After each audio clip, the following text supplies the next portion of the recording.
Hi, it's Fias Taro. Hello, Aries Placement. So this is your I don't know, hindi end of the month love reading. Okay, syempre, before tayo mag-start, kung hindi ka pa nakakapag-subscribe, please to subscribe and hit the notification bell para lagi po tayong being updated sa mga mangyayari pa lang. Okay? And yes, kung may tanong pagdating sa private reading, just message me sa akin pong FB page for more info. And yeah, ganun rin po pagdating kay Perception of Light. Okay? And yeah, kung may tanong po pagdating sa ating all-in-one Evil Eye Bracelet, just message me sa akin pong FB page for more info rin, syempre. Okay? Pareho lang din yan. Pareho lang din po pagdating dito sa ating Evil Eye Ring and sa ating uh, Evil Eye Necklace. Okay?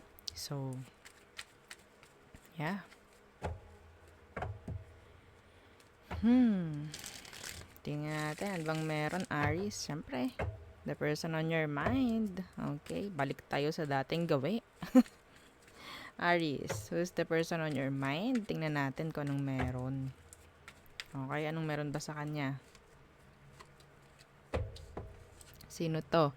Date of Wands Universe. Some of you, hindi mo to kausap. Some of you, may block messages sa inyong dalawa. Oo, may nag-block. Pwedeng binlock mo, binlock ka. Parang ganyan. So, yeah, the Eight of Wands Universe and yeah, the Knight of Coins Universe. Ito yung yung taong walang ka-effort. Oo, walang ka-effort. Nakaka-boring. Oo, parang uh, ang tawag dyan? Wala eh. Aantokin ka sa taong to, Aries. Aantokin ka. Literal, ha? Oo, tingnan natin. Ano bang meron sa sitwasyon? Bakit ganyan? Bakit ganito siya, taong yan? Tingnan natin, ano bang meron sa sitwasyon ninyo? Oops. The Six of Coins. Okay, and the may pagod na rito. Oo, pagod na. So, situation, the Six of Coins and the Ace of Swords. Merong ditong hingi ng hingi. In general, okay, in general, pagdating sa situation, merong hingi ng clarity, hingi ng kung anong mga kasagutan, mga ganyan. Okay? Pilit inaalam kung anong mga dapat malaman, mga ganyan. Kasi pwedeng sabihin nating hindi nga nagiging patas yung person.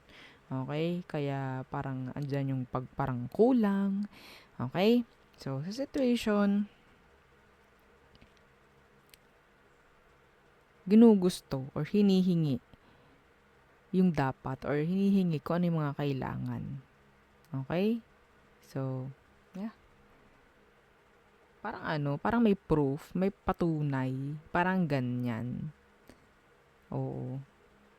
Pero, I don't know kung sinasagot sa'yo or sinasagot ka ng taong to. Okay, yeah, the Nine of Wands Universe, andito yung energy na parang talagang nakakapagod na, no? Super pagod. Oo. Okay, so tingnan natin. Anong meron pagdating sa emosyon niya sa'yo? Tingnan natin. Ano bang emosyon ng taong to sa'yo, Aries? The King of Swords. And, the Empress in reverse. Okay, so this person is a controller. Okay, a controller.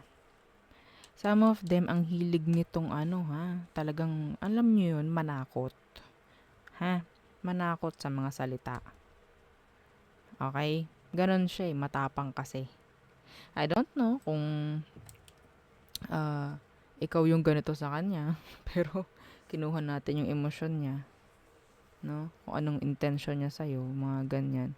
So, I'm seeing here, control. Okay? The Empress in reverse, kaya hindi magkaroon ng ng tiwala. Okay?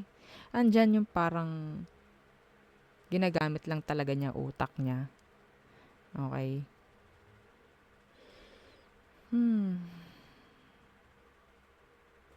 Ito na naman tayo sa mga ganitong reading. Kailan kaya tayo matatapos sa mga ganitong istorya? Oo.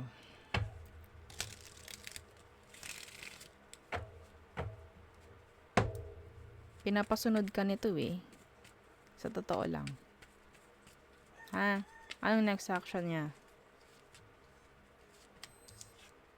The Page of Coins.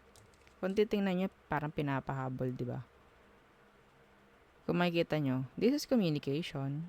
Si Page of Coins, pero parang pinapahabol. Habulin mo ako. Parang alam, di ba? What's with the Page of Coins? Yeah, the Ten of Coins universe. Para kang naghahabol ng commitment sa taong to. Pahabulin ka niya. Pagdating sa commitments, pagdating sa clarity, pagdating sa mga patunay na oo, i-wallpaper mo ko para mga ganon. Ha? Papahabulin ka. Well, nilalaro ka niya eh. Nilalaro ka niya. Kaya ganyan. So, iba sa inyo na dadali sa mga magagaling na salitaan ng taong to. Okay? Nadadali sa pagiging witty niya. Okay? Some of you, ito ha, yung pananahimik ng taong ito, alam nyo na. Okay? Alam nyo na kapag nanahimik siya, naku, patay na. Lagot na. Parang ganun. Alam nyo yun? Kapag tumahimik siya, okay. 'Di ba? I don't know kung anong tawag sa ganyan. Manipulation ba? Or, yeah? Some of them, ganyan. Okay, yung iba, matapang. Yung iba, tahimik. Pero, alam nila kasi kung paano paikot-ikutin yung sitwasyon or ikaw. Sa mga ganun lang niyang pamamaraan. Okay?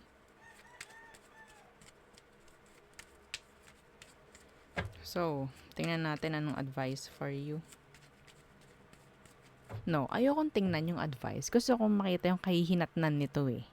Ha? Yung kahihinatnan na lang ng inyong sitwasyon. Anong pwedeng mangyari? The Six of Cups universe. So, energy ito ng magbibigay lang ng trauma. Okay? And the King of Coins. Magbibigay lang ng trauma. Kasi someone is talagang praktikalan. I don't know, kasi iba sa inyo pwedeng same gender. Okay? Iba sa inyo talagang ginagamit ka, literal na ginagamit ka, pera, kung ano man. Okay? Pero kung hindi kayo same gender, yeah, may gamitan dito. Sa totoo lang, may gamitan dito. Nagpapagamit naman yung isa. Ha? Nagpapagamit naman yung isa.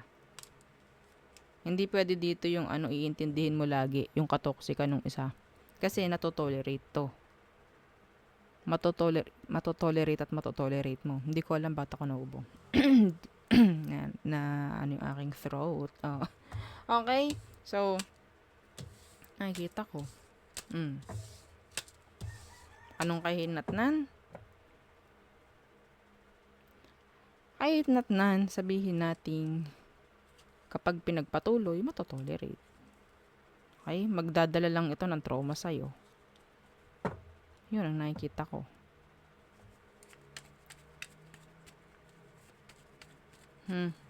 So, tayo tumungo na. Dapat syempre, alam mo na kung paanong action mo dyan. Dapat alam mo na. O, sa mga hindi alam, kuha tayo. Sige. Anong advice for Aries? The Magician in reverse. Huwag kang paloko. Ha? Oo. Huwag. Kasi ito nga manipulation ito The Magician na naka-reverse. Okay? Huwag kang papaloko. Huwag kang papadala. Ayun lang. So, tayo tumungo na sa all signs from Aries through Pisces. Aries. They're sad. May regrets. Excuse me. Taurus. Attracted. Yeah, attracted. Physically. Another chance. Yeah. Gemini. So, may paghingi in general. Forgiveness, another chance. Mga ganyan. Cancer. They're player. Okay? Leo. Detached and cold. Silent. Virgo. They want a relationship with you, a partnership, a connection. Libra, they're not available emotionally. Okay? Some of them, immature sila sa emosyon. Scorpio, okay. They're obsessing. Pagdating sa'yo, nag-obsess sila sa'yo. Okay? Some of them, talagang iniisip ka sexually. Yeah. Sagittarius, may pagbabalik. Parang sobrang tahimik na pagbabalik na manggagaling sa kanya. Iba sa kanila, may pagsisinungaling, may pagtatago. Okay? Andyan rin yung unti-unting paglayo ng tahimik. Capricorns, dumidistansya. Aquarius, may pagtatanong. Okay, si Aqua, and gusto rin niya gusto niya may malaman ng mga kasagutan sa'yo. Pisces, so gusto ni Pisces ng long-term relationship with you, stability, yan. Okay, so yun po ang aking reading for you, Aries placements, and yeah, don't forget to like, share, and subscribe, and follow our FB page. Thank you. Bye!